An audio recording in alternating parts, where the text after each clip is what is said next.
Good afternoon, everyone. Nice to see you here this afternoon for yet another book talk. I am Steve Carpenter, the Michael J. and Aimee Rusinko Kakos Dean in the College of Arts and Architecture at Penn State. And I am sitting next to Alexandra Staub, Professor of Architecture in the Department of Architecture in the Stuckman School in the College of Arts and Architecture at the Pennsylvania State University. How's that? Did I get all those right? In-state college. In-state college. Technically University Park, but he's counting. Good. So welcome. We have a wonderful book to discuss today, and a book that generates conversation well beyond its covers. What we'll do is I'll give a brief introduction. I have some questions that some of them you know about. Some of them I'm just going to make up, and others I've calculated potential opportunity here. And then at the end, I have 5 quick questions for fairly rapid responses, and then we will open it up to the studio audience for their responses. How's that? Good? All right? Yes. We're still learning the new mic approach. So, I want to read something from Sandra's bio on the college website. It says she's published 3 books and numerous articles and book chapters. Most recent book, Architecture and Social Sustainability, Understanding the New Paradigm, published by Routledge as an open access volume in 2025. It examines how architects can, quote, design for stakeholder agency, serve historically marginalized populations, and further our theoretical thinking about sustainability writ large. So, we're talking about sustainability, we're talking about agency of stakeholders, we're talking about design, we're talking about the built environment, specifically architecture.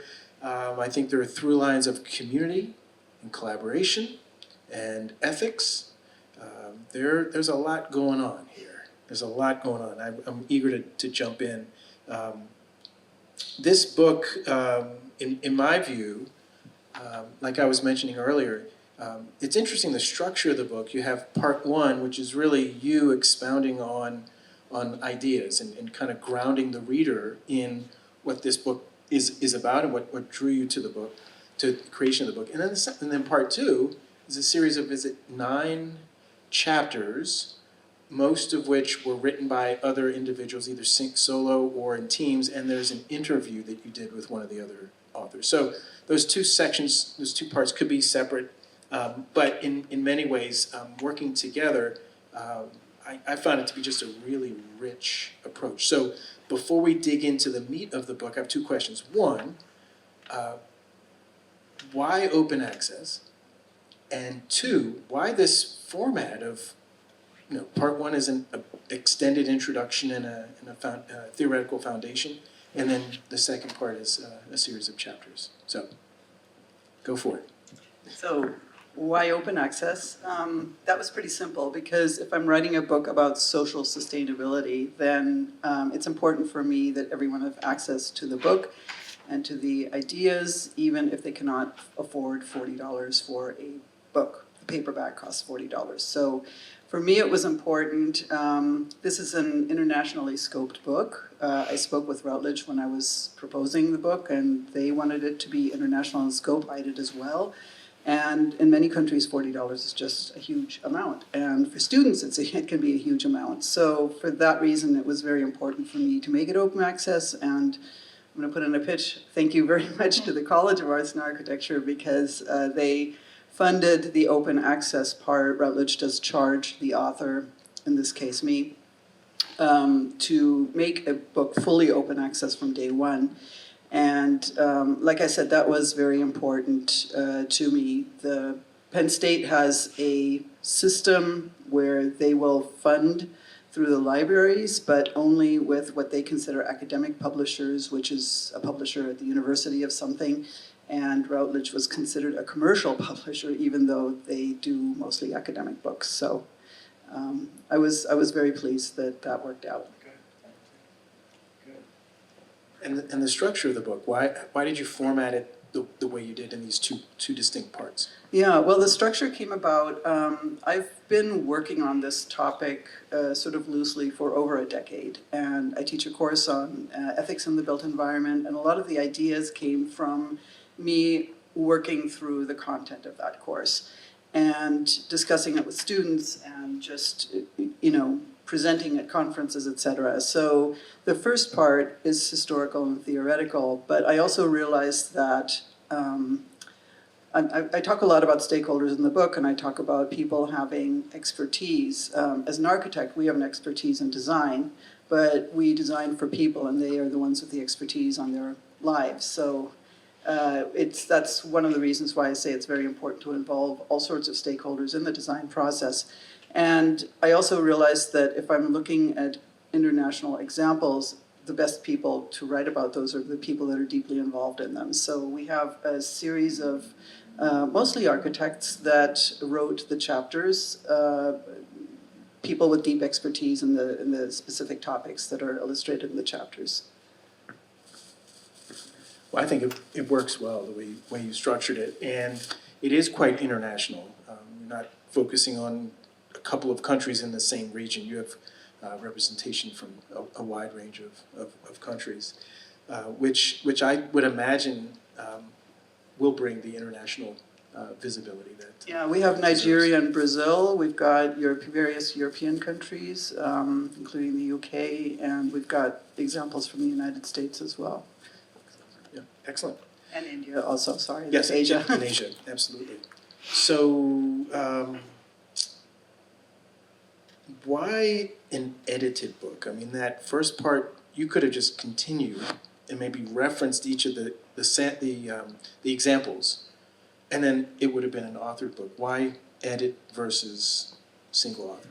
Yeah, that was, I don't know. It wasn't really my decision. Routledge went back and forth if this should be called an edited book or if it should be a single authored book with guest authors. And so we went back and forth on this. And it also speaks to the way that publishing is changing, because really a book with this kind of format is a bit unusual. So the penultimate version that they showed me, it was my name on the front without edited by. And then when I got the book, it said edited by. So somewhere along the lines, they were back and forth on it. It's something in between. All right, so let's see, maybe this next question could be framed in the sense of a professional paradox. So in some ways, you trace how professionalization of architecture actually shuts out stakeholder input. The people who will be living in buildings and houses or using buildings. I think there's an example of not necessarily houses or neighborhoods. So can you walk us through how this happened? This notion of shutting out stakeholders in the profession of architecture. Maybe I'm a broad generalization, but I think you make the case that at some point the stakeholders as part of that conversation get removed. And when did architects stop listening to the people they were designing for? Is essentially what I'm getting to. I think in part it goes back to the question of who is an architect. It's not that architects necessarily cut out people, but the system tends to cut out people, because to become an architect, a registered architect, it's a pretty arduous process. You have to go through a professional degree, which is either 5 years or 4+2. Generally, it is in the US and many other countries as well. Then you have to go through an internship period. Then you have to sit for exams, which are very arduous. Do we have registered architects here? We do have a few, yeah, so you know what this is about. All of this means that for many years you are in a system where you're very, very poorly paid. You have to have money for exam prep and things like that. So that leads to a lot of people having difficulties getting through the system. It's also, interestingly enough, it's harder to become an architect in that sense than it is to become a lawyer or an engineer, which are their two other professions, right? Because engineers they have exams, but they don't have the internship. The internship is kind of more a leftover from the older system where architects worked as apprentices with another architecture master builder. So that's part of it. The other thing is, though, that if you look at the statistics, for example, we've got in our program over half of the students are women. If you look at who is a registered architect, it's only 25% are women. So obviously something is happening between the time where women are studying and women are getting registered, which causes a lot of them to drop out. And no one can tell me that this is just happening individually. It's a systemic problem if you have that. If you talk about minorities, Blacks and Hispanics especially, there's also underrepresentation in the field. And clearly that also has to do with, you need money to become an architect often, right? You need your parents to be able to support you through tuition, through an internship, through exam prep, etc. So it's a lot easier if you have that kind of support. Again, the community and collaborative threads run through the text, and I was really taken by that. When I first sat down to, when I first saw that you were on the lineup, I said, okay, great, and the title of the book, okay, this is fantastic. It took me back to over 20 years ago when I learned about the Rural Studio from Auburn University. You reference it just briefly, but you have many other examples of this. And Rural Studio, essentially, in second year and fifth year architecture students go out to rural parts of the South, and they work with communities. They interview families, they interview people to find out what architectural needs they have, and then they build in response to those needs. I always found that to be a powerful example, and I love the fact that this book, for me at least, brings me back into that, brings that back into focus for me. The idea of sustainability clearly is part of this, and you knew we were going to get to this question. There's like you argue there's three major, what is it, the triad of sustainability, the economic, The triple bottom line. bottom line, People, economic, planet, profit. People, planet, profit. I was going to go something else. Economic, ecological, and social sustainability. Would you talk about this triad that I'm stumbling on? Yeah, that actually comes from the United Nations Brundtland report, which was commissioned in the 1980s. So in 1987 it came out. It was called Our Common Future. And it looked at, it's a 300-page report, so I won't go into the details of that, but essentially the definition of sustainability that's commonly used today comes from that report, and it talks about ecological, economic, and social sustainability. And within architecture, we often talk about ecological sustainability, just because building and it produces a lot of CO2 emissions, so that's one of our main concerns. But really, if you look at the Brundtland report and if you read it, you realize that social sustainability is kind of foundational for the other two. And that gets back to how we teach and how we practice. So there are some universities that do have design centers that work with community. We have the Aimee Center, for example, in the Stuckman School, which does work very strongly with community and with social aspects of architecture. But again, it's very difficult to define what is meant by social sustainability, because the other two, you can quantify them. So CO2 emissions, you can measure, you can say, okay, we've reduced our CO2 emissions, so we've made progress here. Or economic, we can put a dollar value on things. So that's easier to measure. But social sustainability, when does something become social? How do we measure that? How do we determine what's social, especially when you've got different groups that might have a different opinion of what they want? And if you're not looking at this as a zero-sum game, you have to get creative. That's where design thinking also comes in. If you're trying to create situations that can benefit more than one stakeholder group and it doesn't become a zero-sum game, that's one part of working socially and sustainably in the social sense. So there are ways to identify social sustainability in that regard. It's not, in the literature, it's not well defined. I found that because the first thing, of course, I do, I'm a big one on definitions, and I looked and say, okay, well, it's been written about social sustainability. It's all over the place. It's not well defined at all. So how does your book respond to that gap or that lack of definition, and maybe can you provide one or two examples from the book that help us, that might be more vivid examples of this is, if you're looking for what social sustainability looks like, these examples could be a good start. Yeah, if you go into the second half of the second part of the book, then you find examples of projects and approaches that are much more socially oriented than typical. And a lot of it has to do with working with stakeholders. So I bring in something called stakeholder theory as well, which comes from business management. It was developed again in the 1980s by someone named R. Edward Freeman, who was working at the Wharton School at that time. He's now down in Virginia, he's still working. And I found that stakeholder diagrams can translate fairly well into built environment practice as well. So it's been theorized in other fields. It can be drawn into the built environment field, and you can, and a lot of what that talks about is in how to better incorporate stakeholders in what we do.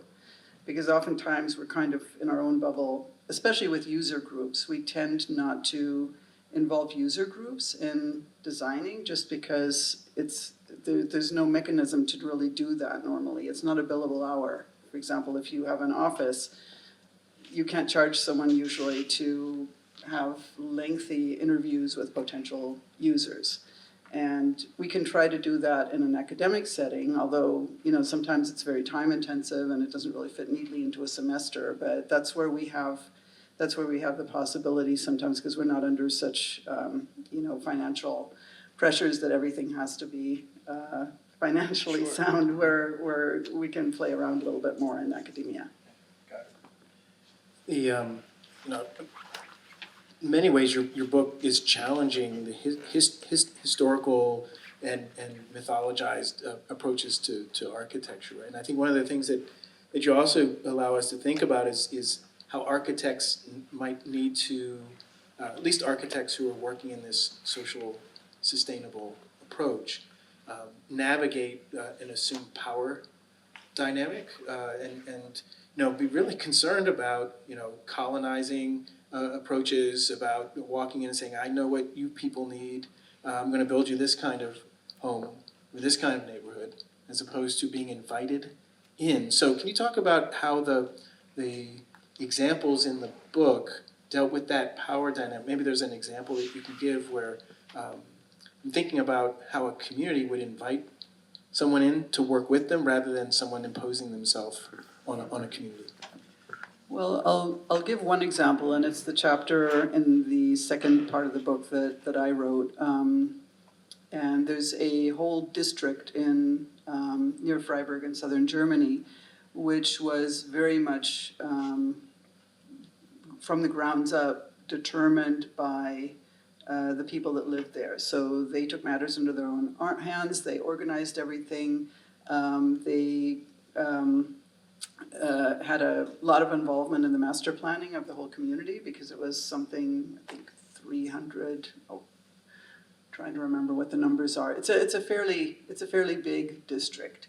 And they did a master plan in terms of traffic planning, where parks would be, where squares would be, things like that, where you'd have infrastructure, the schools, things like that. And then they also involved themselves in building individual their apartment blocks, and usually what happened was that a group would get together, would decide to build an apartment block for themselves, and you'd get maybe 5 or 6 families together, and they would build like a 4-story apartment block, and everyone would get their apartment, but they would have a lot of communal spaces in that, and they would be able to basically shape it the way they wanted. It was very much from the ground up. I mean, it was very much grassroots involvement. There was no sort of master planner that came in. They hired architects and consultants to come in to do what they had in mind. So that's one example of really, and it's a pretty extreme one. That's it's very time intensive, and it really requires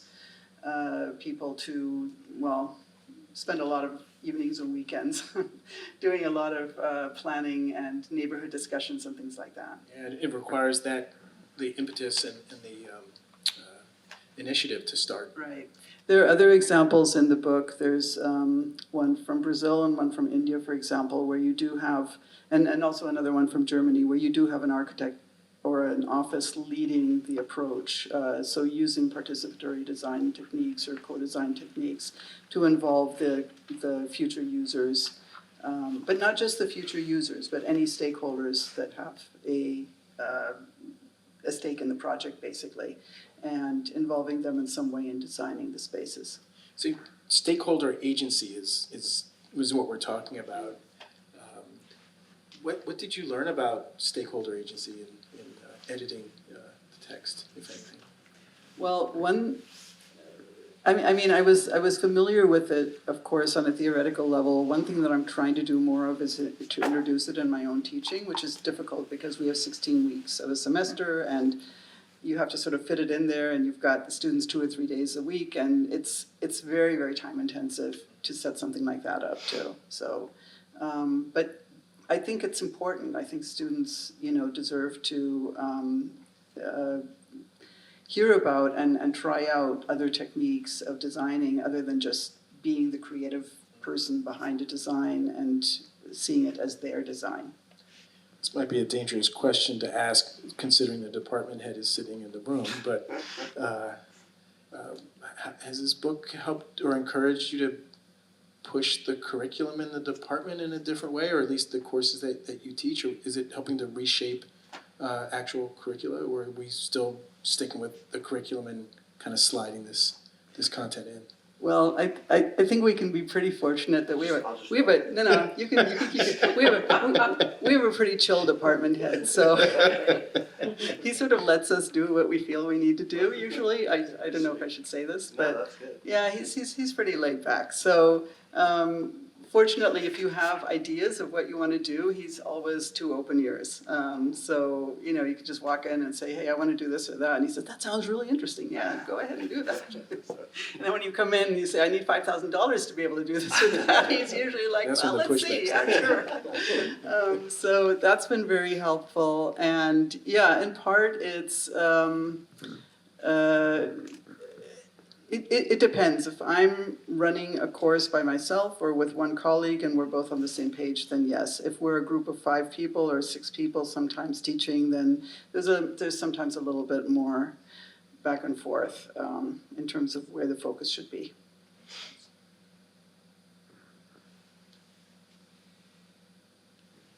So I'm sure that the authors of the book are in line with where you were headed, or else they wouldn't have said, "Yeah, I'll be part of this," or you wouldn't have reached out to them. I can imagine some readers of the book, "Oh, this is fantastic." As I mentioned to you, it took me back to my first encounter with the Rural Studio. What about architects who say, "Sandra, this is not the way we're supposed to be doing this"? What do you do with the people who push back from the discipline and say, "This really isn't what architecture is about"? I haven't really encountered any, strangely enough. Everyone sort of says, "Yeah, this is a great idea." I don't know what they're doing in real life, but at least they talk about how this is a great idea. I think one of the things we're also noticing in architecture is the profession is changing. It's not like it was in the 50s or 60s where you'd have a small architectural office and you could sort of build these little single-family houses for a client and continue to build for the client for the rest of your days. I think the whole model with digitalization is changing the way we engage with engineers, with other parts of the building process as a whole. So, why not shift that to how we engage with the users? There's a lot more automation. There's a lot more. The profession is just changing. So I think this is just maybe part of the change too, or potentially part of the change. Sure, and I would imagine as the profession changes, then also the ways that professionals are educated changes, right? So it starts to feed its own cycle. It could. Could. All right, let's see. If we move beyond architecture, I'm going to read this little bit here. So if your book essentially shows that rethinking architectural practices connect to larger questions of social justice. I actually prefer the term social action rather than social justice, in the sense that action implies there's some social justice there, but you're taking action on it. If ideas about social sustainability were adopted widely, and it sounds like maybe this is happening more and more, how would, you're going to look into the future, how might cities or communities look 20 or 30 years from now, where this is more an accepted part of what planning is like, rather than what you mentioned previously? There might have been more pushback before. So what does the future look like? That's a really tough question. I mean, I read the newspapers. I read them from 2 continents. So, yeah, I don't know where we're going. I honestly do not know. We're definitely moving back to the, 1890s in many ways.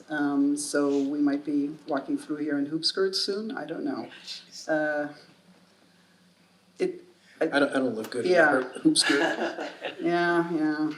I don't know where we're going to go, where we're going to land with this, but I do think that it's important. It was important for me to keep this conversation going, because as much as what is happening out there today, and a lot of it is horrific, you can't really talk about social activism or justice and, expect to get hurt if you just open your mouth. But I do think it is important to continue the discussion and for people to understand that there are people out there that think differently. So there are people out there that think that having agency, even if you're, have historically been disenfranchised, having agency is an important thing. Absolutely. And yeah, if you're disenfranchised, having agencies is important, and at some point, scales shift, and I would hope the future, 20, 30 years from now, is a little more socially just than we're seeing these days. Things seem to go a bit cyclical. I mean, I don't know if you're old enough to remember the 60s, the end of the 60s. I do. Yeah, so, things go up and down in terms of social protests and social repression. Historically, I think that's kind of been the case, so we'll see. Yeah, in some ways we ride the wave, but we can also steer it, steer it, right? Yeah. I'm not a surfer, so I don't know. We can put up bulkheads, how's that? We can stay on the shore and protect the land. So shifting a little bit from where we are now, but not much, what's the big contribution your book makes to the world? This is the easiest question. It's a really hard question. You're asking the wrong person. Yeah, I know, it's a really hard question, right? Well, because I read it about 50,000 times before it went to press, so I think it's a question more appropriate for someone who, reads it with fresh eyes, like, how did this affect your life? For me, I would hope that it does keep a conversation going. And it's a conversation we need to continuously have. I don't want the conversation to be shut down. I've been shut down enough in my life, and I don't, I know what it feels like, and you have to push through it. Great. Well, I'm glad that you put this book out in the world to help push forward. What about the other authors? How have they reported back to you about? So how many months has this book been out in the world? It was published in June of 2025, so 7 months or so. Okay. Yeah.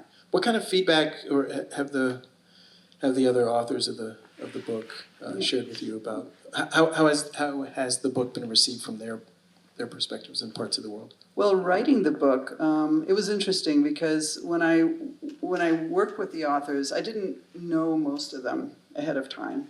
Some of them, I cold called them, and I put out a call for papers too, and that usually doesn't net much of anything. So I reached out to most of them, snowballed sort of, or through knowing their work and then reaching out. And people were super interested in doing this. And it was important for me, though, to also not just have, there's a lot of edited books, you are, asked to write something or you suggest something, and then a couple months later you turn in your manuscript and then you get a book at some point, and it's a collection of chapters. And for me, it was important that this become a more holistic project. So we had regular Zoom meetings, which is interesting because we're literally all over the world. So I was in Europe at that time, and I would get up in the middle of the night sometimes in order to take Zoom calls with some of the others. But we had Zoom meetings where people would present their work, we would discuss it. So I find that that made the whole thing much richer because people learn from each other. And we had some great discussions, especially since we also have people that are not architects in this crew. So just talking about some of this stuff, and people began to understand that even though they were coming from different disciplines, they were actually often discussing the same matters, and just in a different way. And we had some really rich discussions. And that was something where afterwards people said, yeah, I've never been part of an edited volume before that has occurred like this. And with my second book, it was the same thing. We had 22 authors on that. That was Modernity, Space, and Gender. And they were also from all around the world. And we had regular Zoom calls, and we talked about different chapters, and people saw similarities between some of the things that they were discussing. And we're able to, give each other pointers in terms of sources, or in terms of, it was like mini conferences, mini symposia in writing the book. So it was a great experience from that point of view. That's an approach that I've not heard of before in terms of editing a volume like this, and sounds very much in line with the reason that you put this as an open access book. It sounds very much in line with the approach that grounds much of the work, collaborative community. Yeah. I mean, if the medium is the message, if the approach and the meaning and the purpose are all intertwined, it makes perfect sense. Yeah, the collaboration was very important to me. So that was there from the beginning. It also, I think, in some ways, runs through the voice, even though each chapter in part 2 has its own distinct voice. There is a common voice too. I would imagine that the collaboration and the Zoom calls contributed to that as well. Yeah, very much so. I think people were also sort of they were happy to see that people in other parts of the world were working on similar things or had similar ideas, but were maybe expressing them and acting on them differently. And it was really nice. It was hard. For me, it was also a really nice process because I also realized how much commonality there is in terms of what people are trying to do. They're trying to do good in the world, and realizing that there are other people out there that are trying to do that as well can be very sort of supportive. Absolutely, and that provides a hopeful element as well. So yeah, this book, the previous book, you talked about a very similar approach, methodology, and actually the Zoom calls, the collaborative piece are really distinctive. The next book will have the same approach. Yeah, starting to work on that one. Yeah, I would say so. I like the approach, so collaboration is important. And what I'm looking at now is, because one thing that I really realized in writing this book was how much capital plays a role in how we build and what we build. And so I'm looking at that intersection of social sustainability and capital and seeing how one shapes the other, how they can, the dance that they play with each other. So when you talk about capital, are you talking about social capital, No, I'm cultural talking about- capital, I'm you're talking- talking about capital? I'm talking about money, yeah, which is pretty much, what determines a lot of how we build and what we build. Would the other two forms of capital I mentioned also be part of it, or are those assumed? It's a really good question, because when you look at social capital, for example, right, having a network around you, for example, of neighbors that you can count on, that's social capital. Again, it's hard to quantify, which is why it's hard to define. How valuable is that? It's extremely valuable if you're one of those people that relies on your neighborhood in order to be able to function. But there's no way of, if your neighborhood is washed out by a flood, the insurance agency comes and says, what are we going to give you for this? And they say, yeah, we just have a bunch of sort of rundown houses here. They're not worth much. We're not giving you much, or we'll move you to different places. And that will basically take away the social capital of the neighborhood. Yeah, and it calls into question the range of ways we can categorize value. And that's an example, by the way, that's also in the book. In the second part, we have New Orleans as an example after Katrina, where there were areas of New Orleans where people were, the city basically proposed moving them out and moving them into wherever, but exploding the neighborhood basically because the houses were, they were kind of run down and they weren't wealthy. It wasn't a wealthy neighborhood, but there was a lot of social capital there. Well, I think we're going to move to they're not little, they're Are you going to brief. throw me questions I'm going here? to throw you some quick I have to answer questions. like really So quickly. get on your Okay. toes. Oh gosh. This is like a pop quiz? Yeah, but you already know 3 of them. I know, and I didn't have answers even though I've been thinking about them for the last 3 weeks. Well, My favorite word? yeah. You want to Ask start me with that what my one? favorite word is? What is your favorite I word? don't have a favorite word. That seems like a cop-out. You can't do that. There's a book filled with words here. You mean my favorite word in the book? Sure.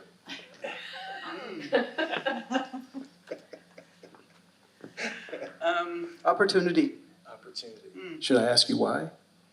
Well, because a lot of times people talk about problems, and I think we should start talking about reframing those problems as opportunities. It's essentially, it's a design issue, right? We as designers are taught to think creatively about how to solve problems, right? And we think of problems often as opportunities. Like, students will sometimes start grumbling about, oh, I have to do this or that or the other. I say, yeah, that's an opportunity because it gives you constraints and you have to figure out what to do with it.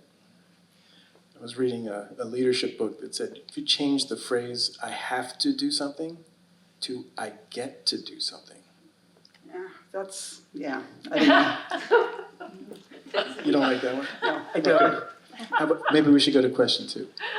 I get to clean the bathroom tonight, right? I think I offered similar pushback to Steve on that one. It's true. That's accurate. All right, we're moving on to question 2. So if opportunity is your favorite word, what is your least favorite word? Problem. Because you'd rather it be an opportunity.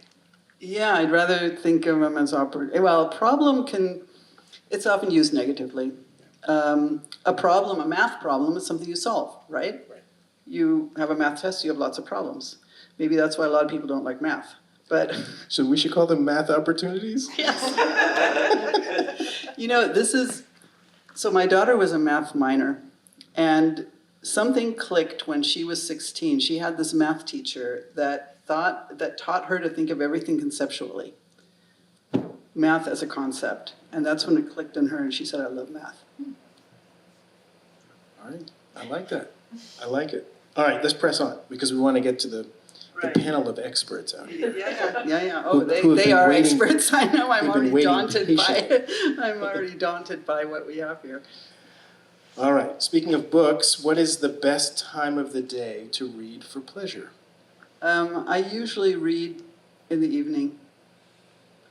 Okay, so it depends. If I live with an 18-year-old, so I have to sort of. It depends is the answer to everything we can say. Yeah. So I have to sort of measure this in terms of when do I have my quiet time. But in the evening, I find that's usually, things are winding down and my mind is open. I used to be a night owl. When I was in college, I was one of these kids that worked till 2 a.m., but so I can still focus pretty well in the evening, and I love reading in the evenings. Sounds great. 4 of 5. So what song or piece of music would be the theme music in the film about you? You know, I would outsource this to someone who actually knows this. I'm sorry. A song? Yeah, or a piece of music. I don't An know. instrumental tune. An instrumental tune? I mean, you see the credits are rolling.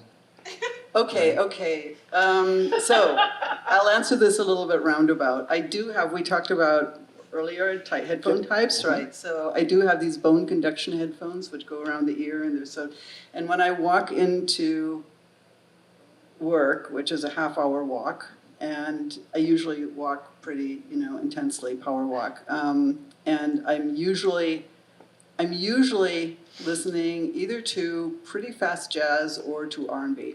Sounds good. Can't you just see the credits rolling? I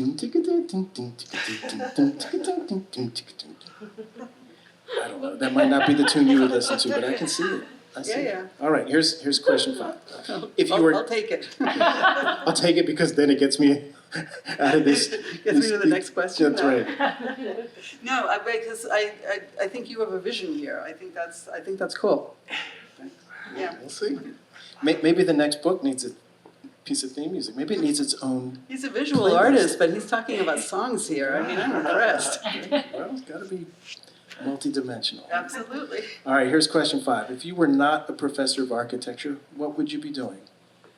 What would be your profession? Well, I almost became a history major in college, so I love historical fiction too. And this goes back to, learning from the past, sort of, don't want to repeat it. I love history. I love looking at where we come from because it also helps me to envision the future. Great. You have a lot of fans now, historians in the Oh, right. audience. I did not say that because I forgot about that. I'm making my question softer now. I forgot about that, right. Because I usually just see you guys in the parking lot or something. We rarely talk about.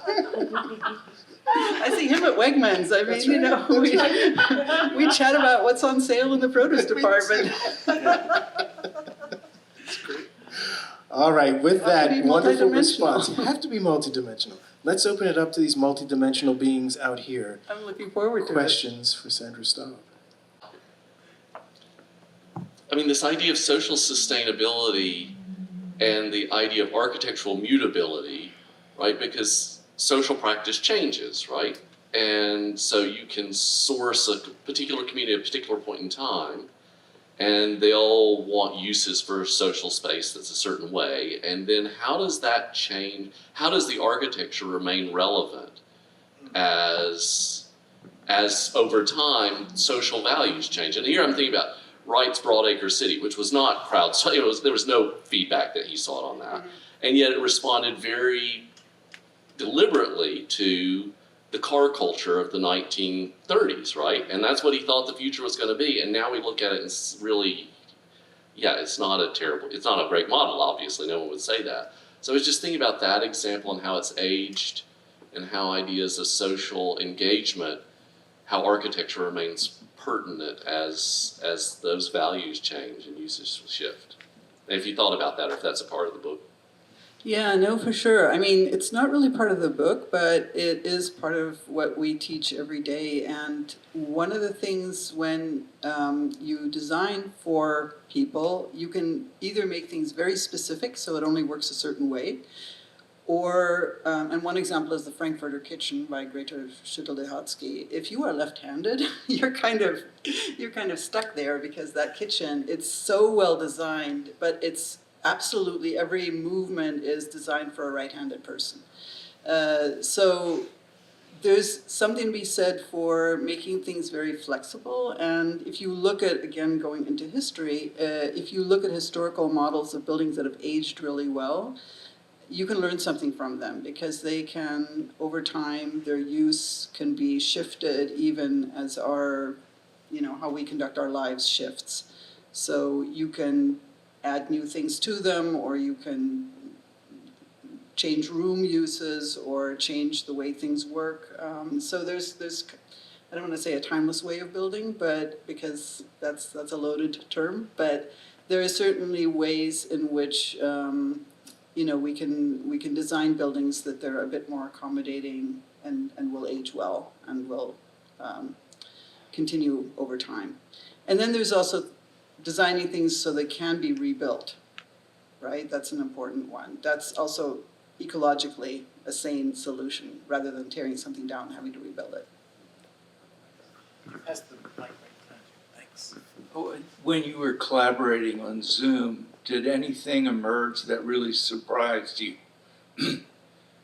Something that just came out of left field that you weren't expecting at all? Yeah, not so much, but like I said, I was kind of leading the discussions because I was sort of facilitating them, but the discussions took on a life of their own. I would just sometimes sit there and not say much for quite a while because people would just start talking amongst themselves. And especially we have one author who's not an architect. She's gosh, what is her background even? She wrote about medical practice and how in healthcare settings, how involving stakeholders in designing the spaces. Oftentimes procedures are designed with a variety of stakeholders, but not the spaces for those procedures.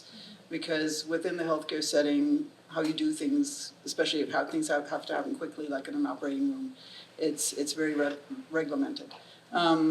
So she's not an architect, and one of the other authors who was an architect, they got into a really intense discussion about this idea of processes, because the other author was working in K through 12 education, and she was a school designer. So she had learned a lot about how schools, different processes that happen in school, educational, pedagogical ideas, designing spaces for those. So sometimes these discussions just took on a life of their own, and I would just sit there and learn a lot by listening in.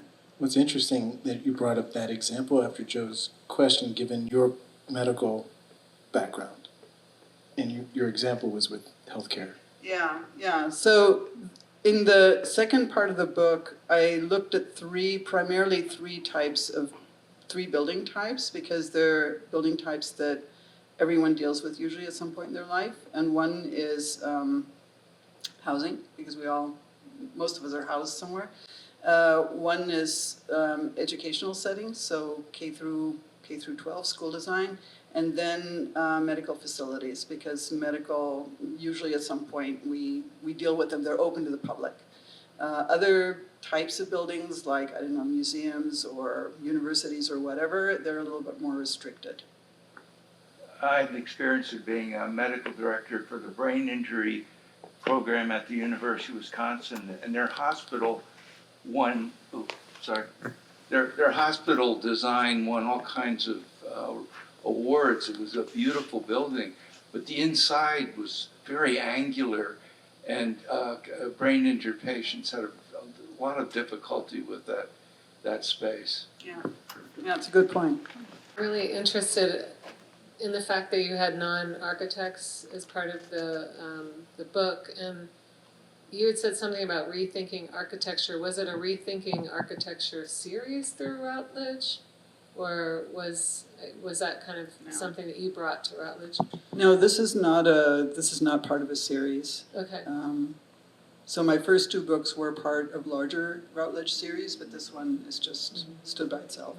I was just thinking about how this idea of social sustainability is how it can translate to other fields. I mean, I'm in art education, and just in the way that, and you had brought up, instead of social justice, social action, like thinking about how this kind of, what actually should just be like a paradigm shift. I mean, we should always be thinking about why we're doing it, what we're doing, and who we're doing it for. I mean, it's just so that it can be sustainable when we're, thinking about designing buildings, designing classrooms, designing pedagogy. But I was wondering if also in these three different books, in the way that you essentially designed towards social sustainability by working with these different authors through and through, do you have any overlaps in some of the authors that you're working with, so that it's this conversation that's continuing?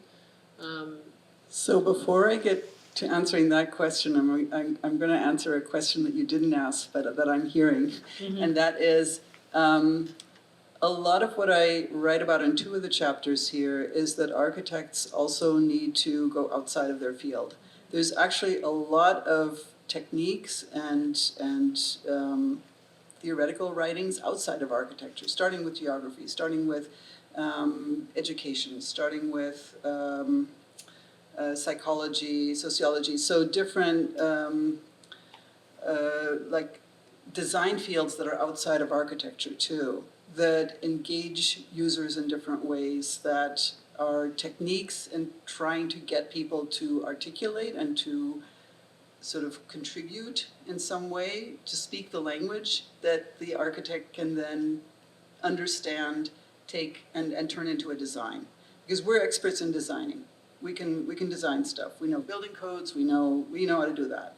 But other people are experts in their own lives, right? So we need to work with them to be able to express themselves somehow so that we can translate it into design.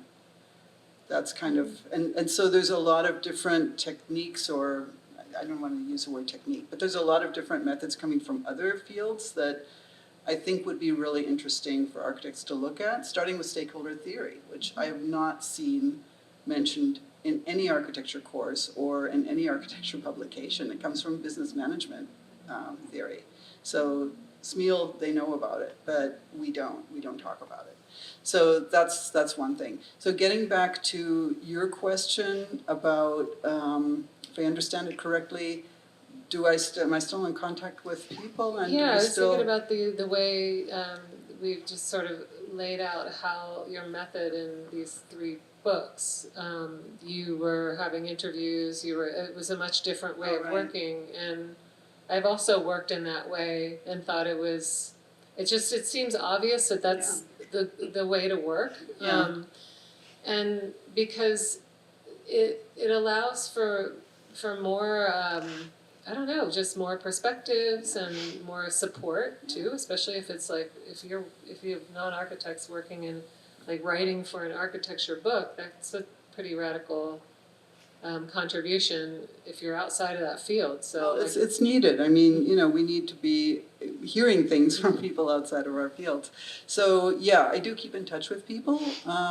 Certainly, some have become friends over the years too. So there's some people from the second book that I have a lot of contact with.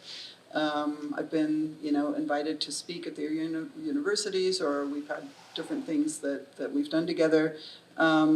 The same thing with this book. One of the authors is in Atlanta. When I was in Atlanta last year, I had dinner with her. It was the first time I met her in person. It was great.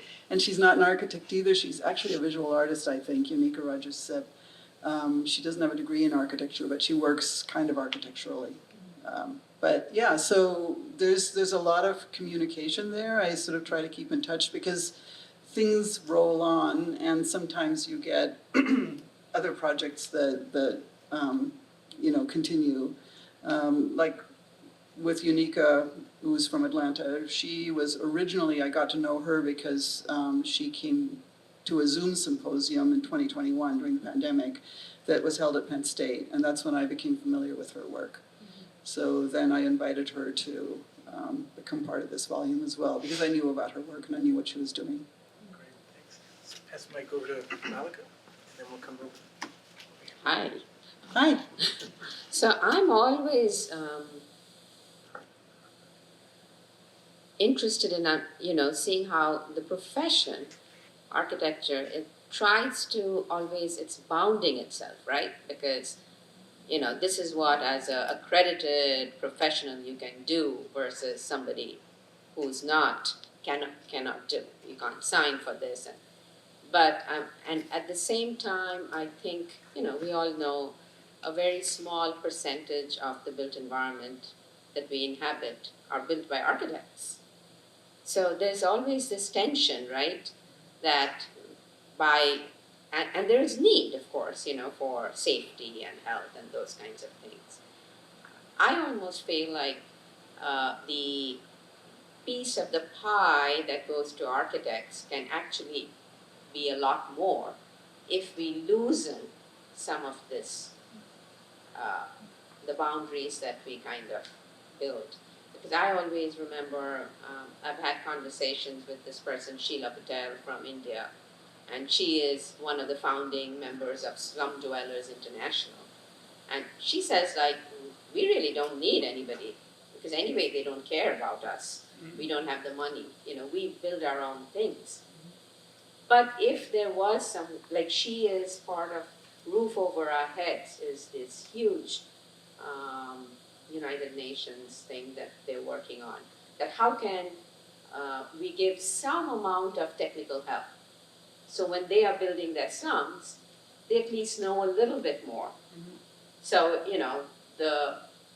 it doesn't wash off every monsoon, or it doesn't do that. Yes, it would be a house, which is, the way. And you're kind of getting to some of those things, right? Very much so, yeah. So I always, how can we push the profession, the accreditation bodies, and, those other kinds of things which are so rule-bound, And bound by legal matters. Exactly, It's basically, liability and who pays. And what about like having a BA in environmental design? People like those also can go on and help and do that kind of work. Maybe they're not building houses as an architect, but they're working in a nonprofit, or they're doing some work and still moving that. I wonder how we can kind of shape that conversation. Well, like I said before, and anyone that is an architect here knows the architectural profession is changing and has been for the last, decade or two, very strongly. And I think if I'm hearing as sort of a sub-question in your question there, one of the things we might want to ask ourselves is where we want this change to go to. What do we want? And having a goal and moving towards that, rather than just being confronted with change and trying to deal with it after the fact. A lot of the changes, I think, do have to do with things like liability and things like capital again. But I think that we owe it to ourselves to, we're creative people, right? We owe it to ourselves and to the world to say, okay, where do we want to go? What do we want the architectural profession to look like in 10 or 20 years? Yeah, it's like, medicine spawned public health, which is not medicine, but it's adjacent. Similarly, I wonder, is there a kind of something, Environmental health? or something, it's not architecture, but it's more public facing. But I think even if you're an architect, if you're registered or not, there's many, many different ways of being an architect. So, we had the Rural Studio as one example, right? We've got a lot of things. I feel very fortunate that I am at a university because it gives me a lot of flexibility to try out new things, and no one, I don't need to have a billable hour. I get my paycheck from Penn State, so as long as I'm halfway adept at teaching the kids, usually no one's A complaining. little more than halfway. I guess the thing, all the different questions that I could or would ask all sort of swirl around the central issue of, if we're talking about the importance of involving stakeholders beyond just the person who's paying for the project as the basis of social sustainability in architecture. In the absence of any regulations legally requiring consultation with a wider body of people, how do you get those kinds of consultations to take place? One of the models seems to be, you say, well, you're not going to be able to have those conversations, but you can teach architects at school and later in their careers enough about different points of view that they can advocate for people with different needs than themselves. that's a long stretch, right? I mean, you have to put yourself then in the shoes of a lot of different kinds of people, and very few people are able to do that. So the other thing seems to be like the sort of design thinking approach, product design, service design, and so on, where a lot of effort goes into finding out what people need before you even start designing anything. So it's designing the brief before you design the answer to the brief. Do you have any sense of what would enable the architectural profession to make that part of their process the same way that it seems to be completely de rigueur nowadays for product design? Yeah, it's an excellent question. And I'm going to quote Suzanne Hoffman, who's one of the authors in the second part of the book. She works a lot with participatory design. She's got a firm in Berlin and works a lot with educational K through 12 school design. And she's one of the people I interviewed. And she said, you know, it costs more initially to go the route of participatory design. But in the end, it's actually cheaper, because if you get it right the first time, you don't have to have all these costly renovations. You have less vandalism. People are happier. They're less sick. It's a better building, because people will get what works for them, even though up front you're investing a bit more. So it's that question, and I think, I don't know, in our culture, we're maybe not as willing to invest more up front in order to save further on. We sort of want to have the quick returns, the return on investments. But what does that return mean? I mean, if we look at the return on investment just being a dollar and cents amount, then that's one thing. But if we look at the return on investment as having happier users, happier people that are engaging with the spaces that we design for them, then that's a bigger, more long-term goal. So in any case, the money needs to appear from somewhere to pay the architects to do this participatory process. But somehow, while it's obvious to the makers of sneakers that you have to do that, for the makers of apartments and hospitals and schools, it's not obvious. I think it's an excellent question. Yeah, that's a goal. Like I said before, we need to think of where we want to go and then look towards that change. So let's make that our goal. Sounds like the opening paragraph of the next book. I know. All right, folks. Architecture and Social Sustainability, Sandra Staub.